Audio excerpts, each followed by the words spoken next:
আসসালামু আলাইকুম। আজকে ছোট্ট একটা ইফতারের আয়োজন ছিল আমার বাসায়। আমি ছোট্ট একটা আয়োজন করেছিলাম।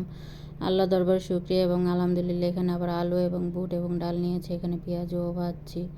এখানে বুটটা আমার রান্না শেষ। আস্তে আস্তে করে আমি সব কিছু নিজে একাই করেছি আলহামদুলিল্লাহ। এখানে আলুর চপ আমি ভেজে নিব এবং বেগুনিও ভেজে নিয়েছি।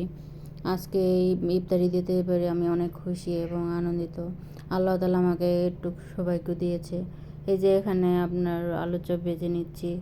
আমি নিজ হাতেই সব কিছু করেছি। আমাকে সাহায্য করার মতো তেমন কেউ নেই। আমি যতটুকু পেরেছি ততটুকুই আমি আলহামদুলিল্লাহ। এখানে আমি ফল ভিজিয়ে রেখেছিলাম, পরে আমি এগুলি আস্তে আস্তে কেটে নিয়েছিলাম। এখানে আমার ইফতারি সবগুলো ভাজা হয়ে রেডি হয়ে গেছিলো। এই যে এখানে সব আয়োজন এবং সব কিছু আমার রেডি করা হয়ে গেছিলো। এগুলো সব পরে আসতে আমি আর আমার হাজব্যান্ড মিলে সবাইকে দিয়ে আসছি আলহামদুলিল্লাহ। সবাই আমাদের জন্য দোয়া করবেন এবং